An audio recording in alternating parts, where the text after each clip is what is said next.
My mother-in-law had a mental breakdown after she learned that we were getting married and she told the family that I was S8, now she has to face the consequences. I'm 26, and my hubby is 27. We've been together since we were 16 and 17. Early on I loved his mother, she was the sweetest woman ever. She welcomed me with open arms and always made good company. Of course, like everyone, she had her moments, like getting a little too mad at the cashier not understanding her needs, or making a joke that made people a little uncomfortable. But everyone always brushed it off because she's just an amazing person. At the age of 23 to 24, me and my husband got engaged, and I don't know how to explain it, but it's like his mother's persona just flipped, like there was a switch on the back of her head.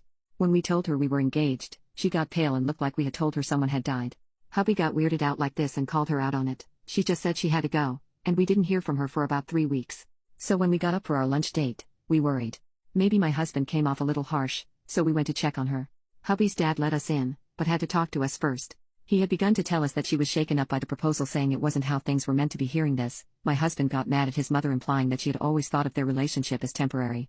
He went to their room with me and his father following behind. We had found her coddled up with baby pictures of him crying. This was really disturbing for me, and I excused myself. I was extremely confused and hurt that my soon-to-be mother-in-law thought of our relationship like that. My father-in-law consoled me and said, "For whatever it's worth, I believe there is a little string bonding you and my son together, don't listen to her." This stuck with me and made me cry. I still remember it to this day.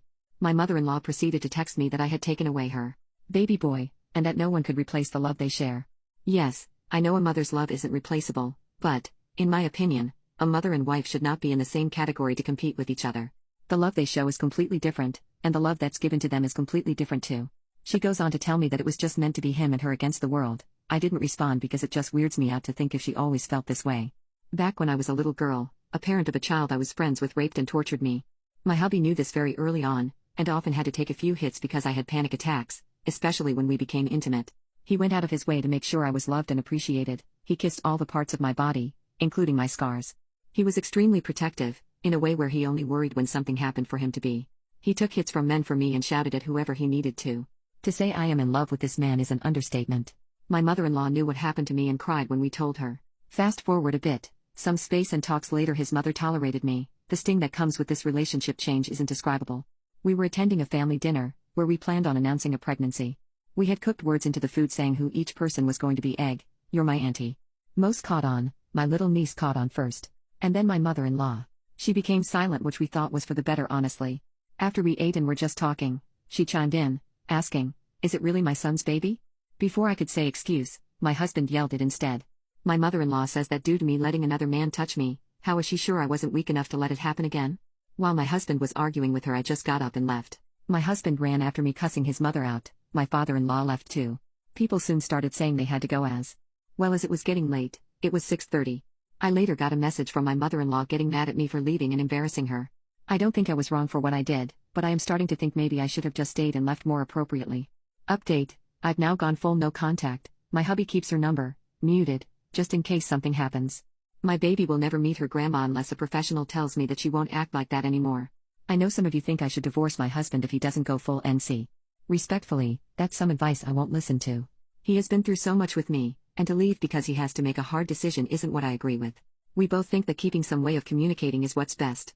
That doesn't mean we are going to talk to her at all. His parents are getting old. We've had to come to terms with needing to keep her number in case something happens. To clear this up too, my father-in-law never took her somewhere at the beginning because she had gotten better, hence why we went to dinner with her in the first place. Now he is looking for people to help mother-in-law. And I completely understand why he wouldn't just drop and divorce her. This is real life, and he made a promise to her to never leave when things got rocky. He may be blind and overly hopeful, but he is a man of his word.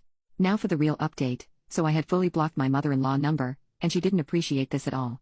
It started off with messages to my husband about it, then letters, home visits, and then a rock through our window. We have no evidence that it was her, but we have suspicions. My father-in-law hired a professional to talk to my mother-in-law, and she didn't agree at first, then was willing when the therapist said she wouldn't see her son or his baby ever. When she said this, my father-in-law proceeded to yell that she had no place in suggesting his wife might see her son and child again without consulting us. He especially got mad that I wasn't included in this threat of no contact. He fired her on the spot. We found someone else who understands our position and wants to help give answers to my mother-in-law's family. Her first session went okay. She isn't keen on the therapist's idea, but I think she just remembers what was said to her a couple of days ago. She's been calling my husband and leaving voicemails crying, saying I'm a witch for taking him away from her, and that this isn't how it was supposed to go. We send every voicemail to her therapist and she's given us some possible reasons like bipolar disorder, borderline personality disorder or schizophrenia. We've continued to get letters in the mail. They differ from crying like paragraphs to the way she plans on getting her son back. A lot were very violent to me and my baby. My hubby isn't standing for this anymore, so we're going to be moving soon and my husband has fully blocked her. This has been hard on my husband because he's having to grieve someone who's gone yet still alive.